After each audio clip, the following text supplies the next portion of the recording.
The Worst Generation are a select group of pirates in One Piece that emerged after the end of the Marineford War and into the New Age.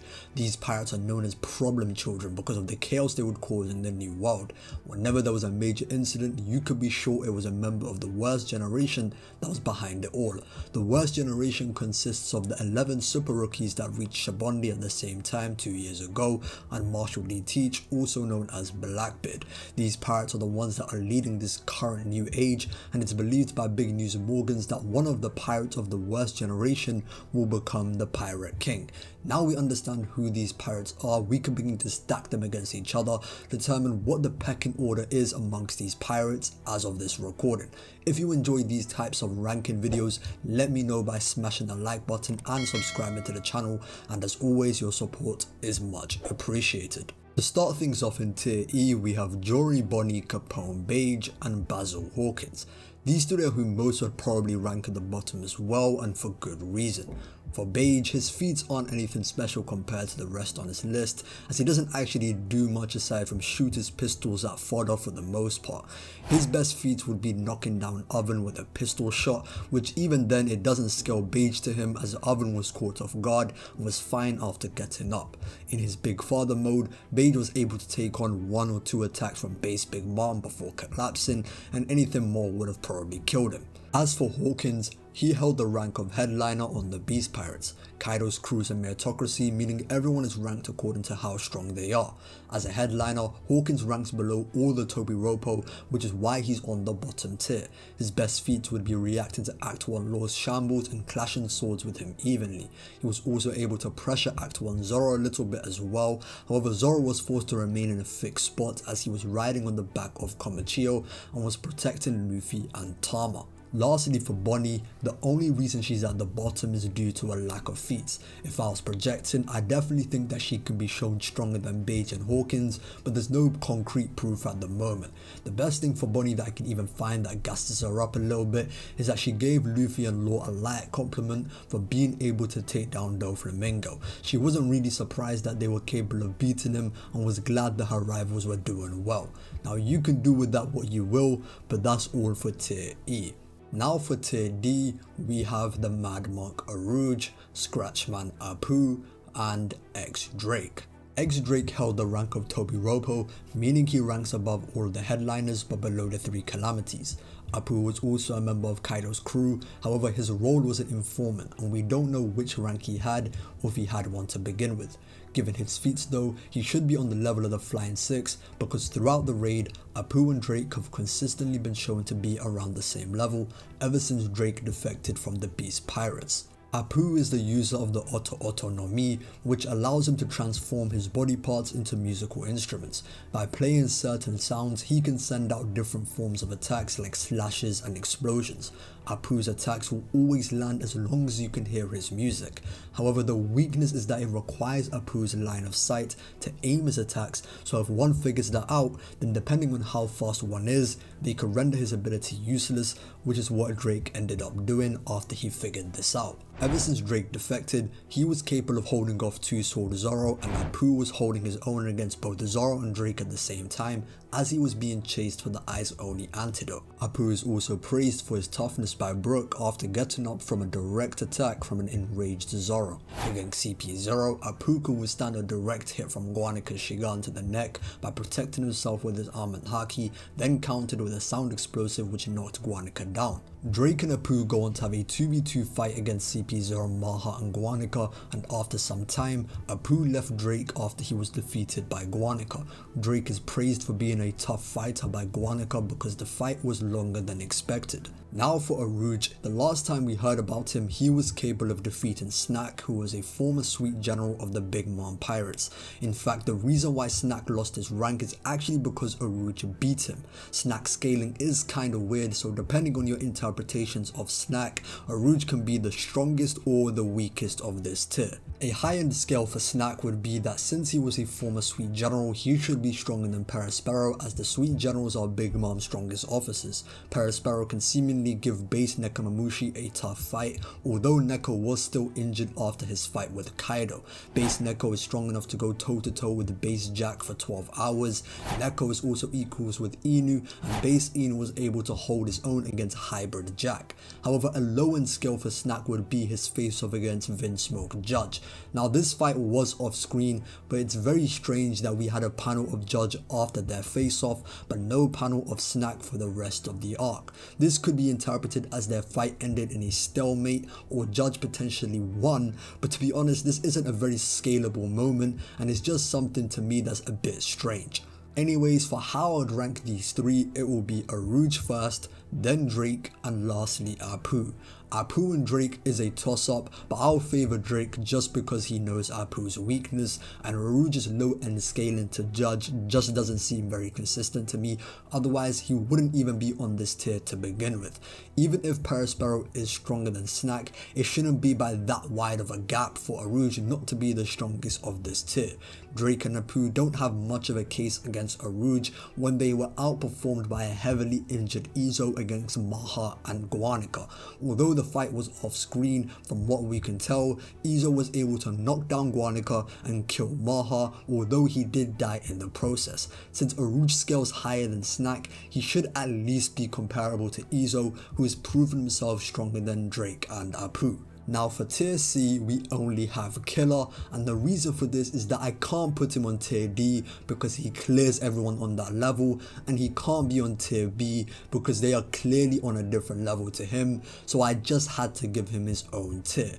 The 5 worst generation pirates that fought the Yonko in Onigashima are said to be the strongest rookies, meaning Killer is undisputably stronger than everyone below on this list.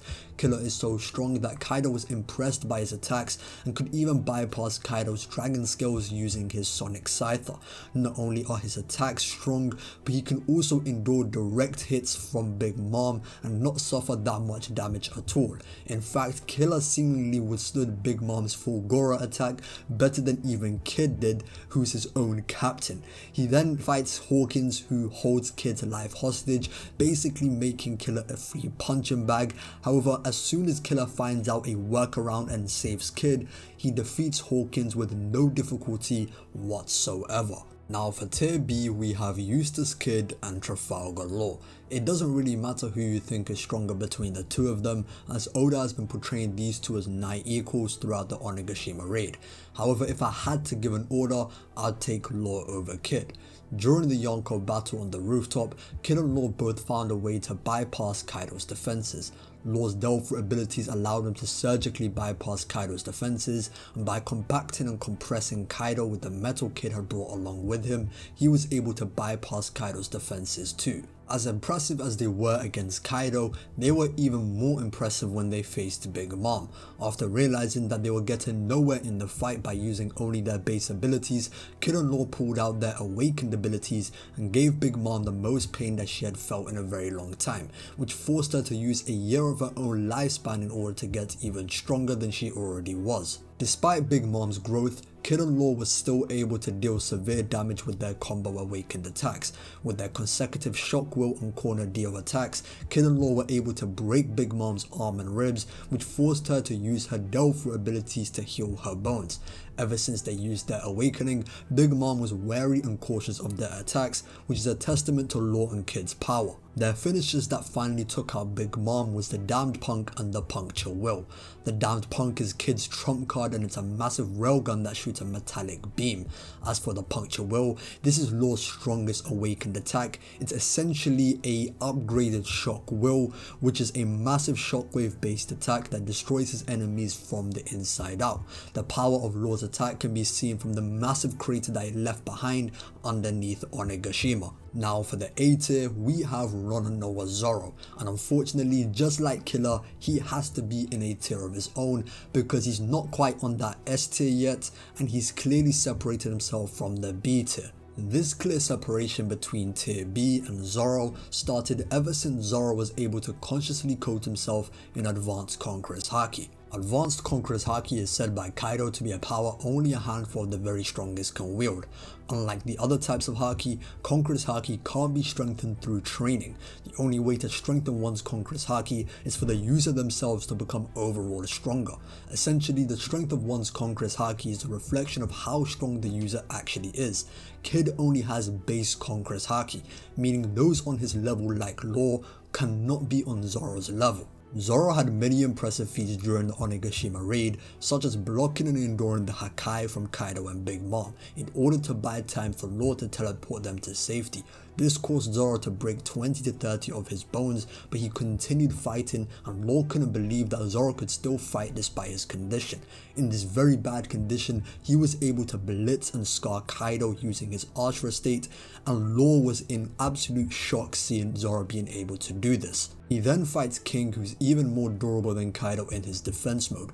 Zoro struggled at first because he couldn't damage King's defense mode. However, everything changed after he mastered Advanced Conqueror's Haki. Using the King of Hell style, Zoro defeated King with 3 named attacks, with the finisher being the Dragon Damnation, which is one of the strongest attacks used in the entire Onigashima raid. Lastly, for the S tier, we have Marshall D. Teach, also known as Blackbeard, and the strongest of the worst generation currently, Monkey D. Luffy. Now hear me out before you go crazy. If Blackbeard is at his peak, meaning he's at the same level of strength as he would be when he fights Luffy for the One Piece later down the line in the story, then he'd be the clear number 1 right now. But at the moment, that just doesn't seem to be the case in my opinion. In his rise to becoming an emperor, Blackbeard defeated Marco and the remnants of the Whitebeard pirates in a battle known as the Payback War. After the reverie, he attacked Amazon Lily in the hopes of stealing Boa Hancock's fruit. However, his plans were stopped by none other than Silver's Rayleigh, who helped mediate the situation so both sides could go their separate ways. We also learned that Blackbeard had a bounty increase from 2.247 billion to 3.996 billion.